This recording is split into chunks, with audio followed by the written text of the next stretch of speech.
Okay, homemade burger, that to me is just heaven, particularly when it's encased in with lovely seasoned tomatoes, some local cheddar, but it all has to start with good quality Irish beef, and that's what I have here. I've got some minced beef, but to get flavour into that burger, I'm a big fan of frying off some onions. So I know with most burgers, people will like fried onions on the burger afterwards. Try getting the fried onion into the actual burger and the cheese, and I'm putting in some nutmeg as well, and you'll just find a huge element of surprise in the flavour and the quality of the finished burger product. So for the start of that, we're just going to fry off some onion in some Donegal rapeseed oil, quality rapeseed oil grown here locally, and into that is just the onion fried.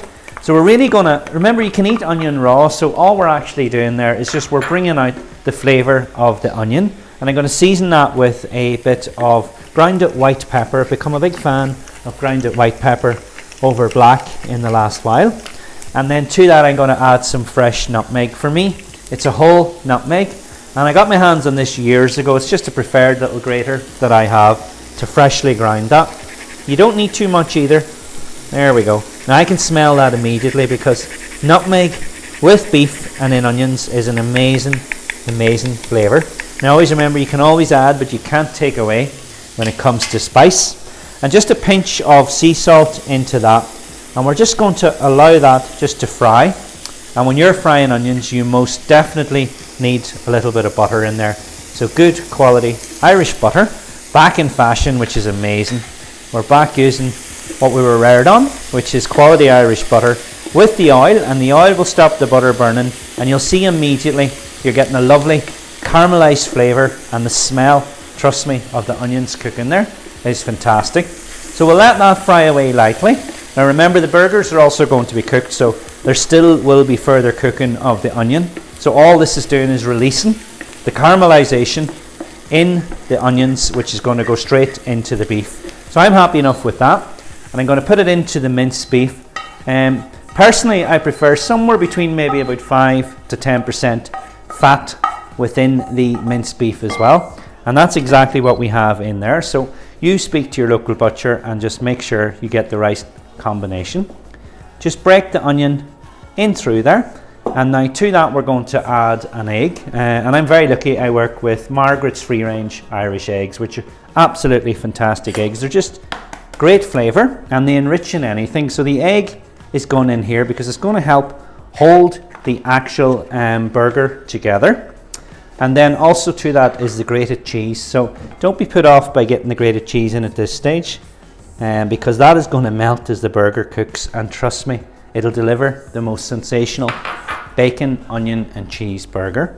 So once you've that mixed in, you're breaking up the egg yolk, and then to dry it up slightly and basically create just a nice texture to the patty or to the burger meat, we're going to add some breadcrumb in with the breadcrumb, and then you get a little bit dirty and get in with your hands to get the feel of that and just to mold it together. Because one thing that I'll insist on is that when you mold this together, that you put it into the fridge, just allow it to hold its shape.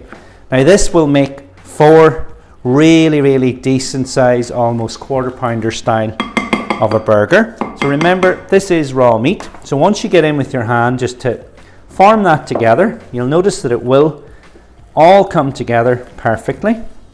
And then we're going to break that in half and then into half again, and that is going to help us just form in the palm of your hand. And as far as I'm concerned, you should never eat any more than what you can hold in the palm of your hand. So that's an ideal indicator of a portion size. So look at that, we're not squeezing that, we're just holding that together. And when that is done, we're going to just place it directly onto just a little bit of parchment paper.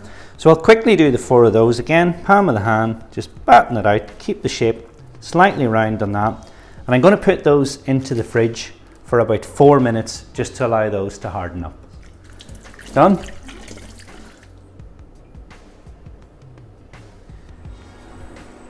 So I've chilled these down for about 15 minutes. It just firms them up perfectly.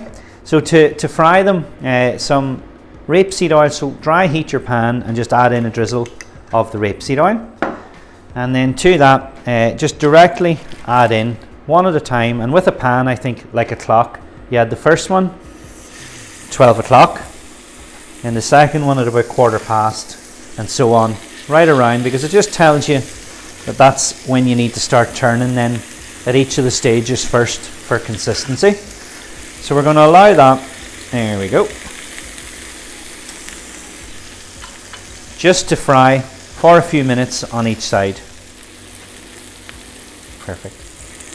Okay, so I've turned those over and you'll see they have lovely colour and they've held together, which is brilliant. So I'm only going to give those just a couple of minutes on that side, and then I'm going to transfer them to a tray and into the oven. So around about 6 minutes in the oven. So that's our first one.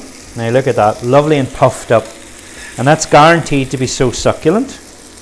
And I will transfer each of those to the oven for about the 6 minutes. Now once the burgers are in the oven, this fried egg, which to me makes this, we're going to do. So again, nice medium heat on the pan, and I'll just allow the egg just to cook its way out, and that'll remain the right shape to overhang on the burger. So we'll do 2 at a time. And I'm going to season those as well. A little pinch of salt and a small amount of pepper, and that will create the lovely fried egg.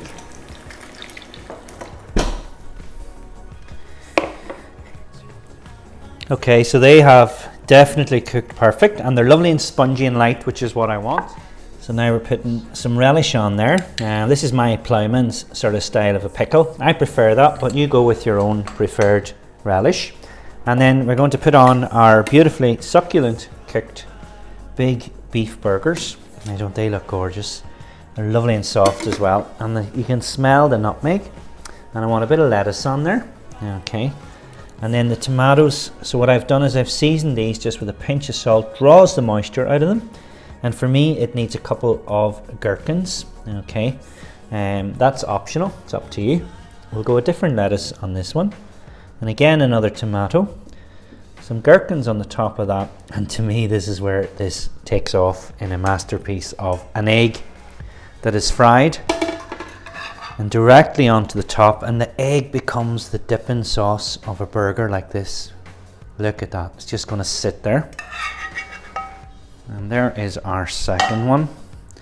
Now I don't think it gets any better than a homemade burger. Look at those eggs, look, rich, golden. They're going to burst once we put the cap onto that.